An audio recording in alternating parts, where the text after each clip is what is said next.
News India 27 नव्या पिढीचं नवं माध्यम।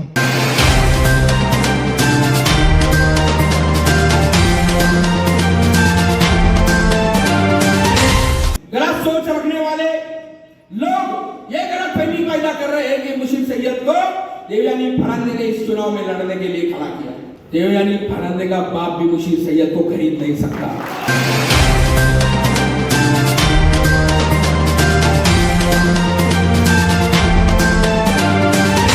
अच्छा खासा व्यापार बिजनेस करके मैं माशाअल्लाह अच्छे हालातों में रह रहा हूं, मुझे खरीदने का किसी के बाप में दम नहीं।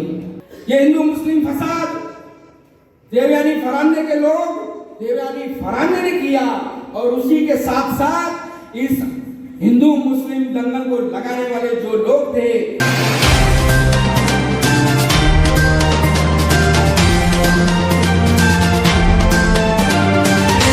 और ये मोर्चे निकालने में देवयानी फरांदे के लोग थे ही, लेकिन इसमें आधे से ज्यादा लोग वसंत गिनती के लोग थे। जिन लोगों ने सकल हिंदू मोर्चा बनाया, जिन लोगों ने इस दंगल को बढ़ाया, वो पूरे लोग ज्यादा से ज्यादा लोग उसमें आज वसंत गिनती के साथ देखे जा रहे हैं।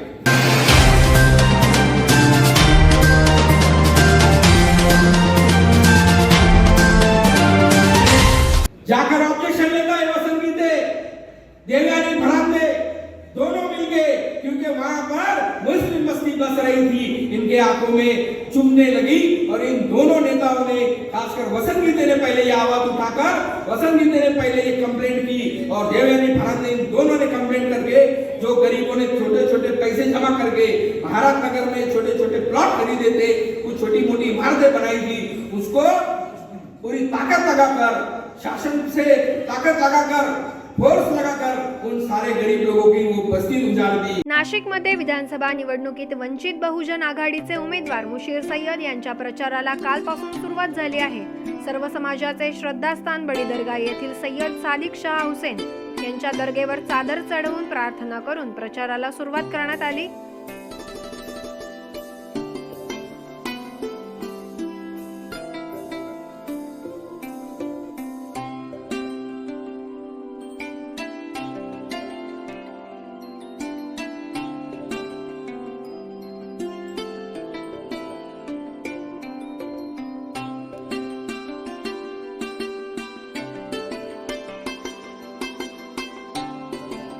त्यानंतर मोठा राजवाडा येथील डॉक्टर बाबासाहेब आंबेडकर यांच्या पुतळ्याला पुष्पहार अर्पण करून प्रचाराला सुरुवात करण्यात आली। यानंतर कार्यकर्ता मेळाव्याचे आयोजन करण्यात आलं।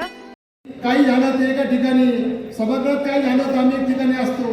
म्हणजे आज जर आम्ही वंचित बहुजन आघाडी बाबासाहेब आंबेडकरच्या पक्षात एक आले नाही, जर आपल्या सर्व मुस्लिमांनी ठरवलं आम्ही मुस्लिमांच्या खांद्याला खांदा जय भीम आणि जय भीम म्हणून जर आपण लढलो तर बोलायची ताकद नाही राहणार। मित्रांनो, येणाऱ्या आमदारकीला, या आमदारकीला जर मुस्लिमांना निवडून दिलं तर पुढची महानगरपालिका आपल्या हातात राहणार आणि पूर्ण चावी आपल्या हातात। जास्त काही बोलत नाही। जय भीम। नाशिकमध्ये मध्य मतदारसंघातून अनेक मुस्लिम उमेदवार माझ्याशी आले, भेटले, गाठले, पण मी सगळ्यांच्या मुलाखती घेतल्या, पण मी कोणाला शब्द दिला नाही। आणि ज्यावेळेस सगळ्या शेवटी मुशीर सय्यदचं नाव आलं तर सगळ्याला काट मारली आणि मुशीर सय्यदचं नाव पुढे पाठवलं आणि बाळासाहेबांनी त्याला दुजोरा दिला। याचं कारण असं आहे, मुशीर सय्यद हे दोनदा नगरसेवक वोट दिलेले आहे, त्यांनी वेगवेगळ्या ठिकाणी आपल्या वार्डामध्ये उत्तम पद्धतीचं काम केले, कोणाची तक्रार नाही, हे सुद्धा मी त्याच्या भागामध्ये जाऊन तपासलं, तेव्हा त्याचं नाव पुढे गेलं।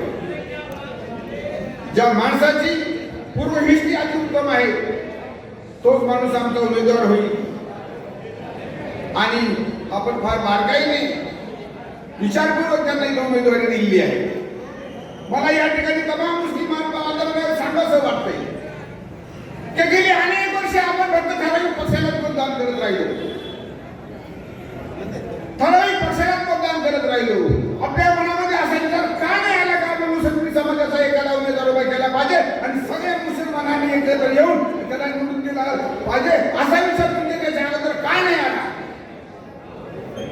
आपण काय वर्षे दुसऱ्या पक्षाचं ओझं राहिलो। यावेळी वंचित बहुजन आघाडीचे नेते वामनदादा गायकवाड व उत्तर महाराष्ट्र अध्यक्ष माजी नगरसेवक संजय साबळे, समाजवादी पार्टीचे इम्रान चौधरी, चेतन गांगुर्डे यांसह कार्यकर्ते मोठ्या संख्येने येथे उपस्थित होते. सभेदरम्यान मुशीर सय्यद यांनी संबोधित करताना महाविकास आघाडी आणि महायुतीवर जोरदार टीका केली. तसेच मी ही निवडणूक का लढवित आहो याबाबत खुलासा देखील केला आहे. लोकसभा में पूरे महाराष्ट्र में, खासकर मैं महाराष्ट्र का बताऊंगा, पूरे महाराष्ट्र का मुसलमान लोकसभा के चुनाव में उतर आया. सुबह 7 बजे से लाइन लगाकर 6 बजे तक और बाद में 8 बजे तक मतदान करने का काम मुस्लिम समाज ने किया. वन साइड मुस्लिम समाज ने महाविकास आघाड़ी के उम्मीदवारों को चुन के लाने के लिए मतदान किया. और पूरे महाराष्ट्र का विश्लेषण है कि मुस्लिम समाज के एक तरफा और बहुत ही संख्या में मतदान करने की वजह से महाराष्ट्र में 31 सीट महाविकास आघाड़ी की चुन के आई. राजा बाबूजी को जिताए हमने, इसी मंच से मैंने मीटिंग लिया और वो चुनकर आए. मैंने उनसे 2 प्रस्ताव रखे थे. एक अजमेर के लिए नासिक से ट्रेन हो, उसका कोई फॉलोअप उन्होंने नहीं किया. दूसरा हज और उम्रा के लिए नासिक से फ्लाइट हो, उसका कोई फॉलोअप उन्होंने नहीं किया. ये सारी बातों से हमारा बड़ा दिल दुखा है. हम देख रहे हैं कि उद्धव बाला साहब ठाकरे, जिनको मुसलमान सेकुलर समझने लगा था, उनका असली चेहरा, उनका रवैया हमारे सामने आने लगा. अभी बीच में दशहरा मेड़ावा था. शिवसेना का हर साल दशहरे में मेड़ावा होता है और पूरे महाराष्ट्र शिवसैनिक वहां पर जमते. इस बार भी दशहरा मेड़ावा था. बहुत तादाद में मुसलमान उद्धव बाला साहब ठाकरे को सुनने के लिए गए.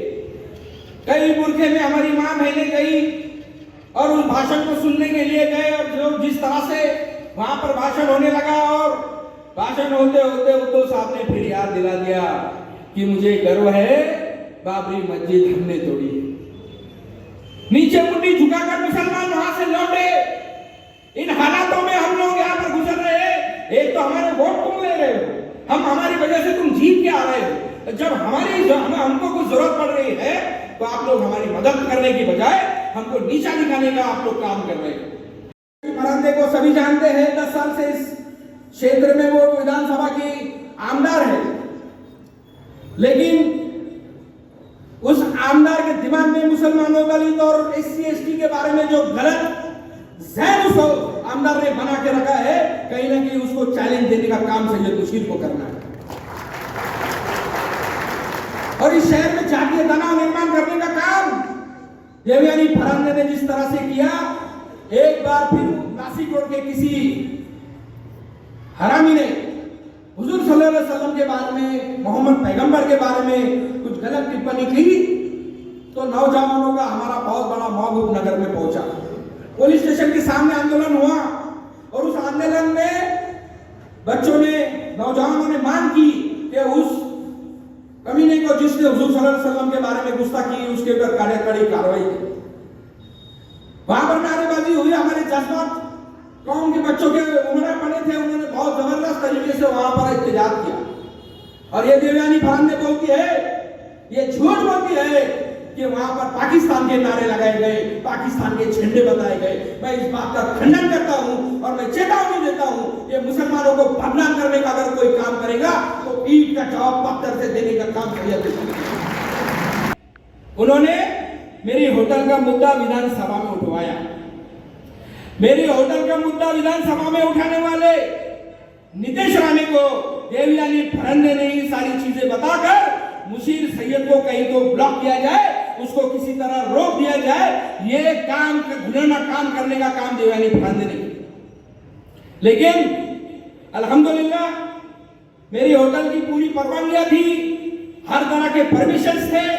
सारे परमिशन चेक होने की वजह से, बराबर होने की वजह से, जब विधान भवन में सभापति ने 15 दिन का टाइम दिया, आपने वो आप सब लोगों ने वो वीडियो भी देखा होगा. 15 दिन का टाइम दिया कि 15 दिन में इस बिल्डिंग का, इस होटल का, मुशीर सैयद की होटल का 15 दिन में अहवाल पेश करके इस पे कार्रवाई करिए. लेकिन मेरे पूरे कंडीशंस थे, मेरे पास पूरी परवानगियां थी, इसलिए 15 दिन के अंदर नासिक महानगर पालिका ने एक अहवाल दिया और वो अहवाल मुख्यमंत्री ने विधानसभा में पेश किया और मेरी बिल्डिंग को पूरी तरह से क्लीन चिट मिल गई।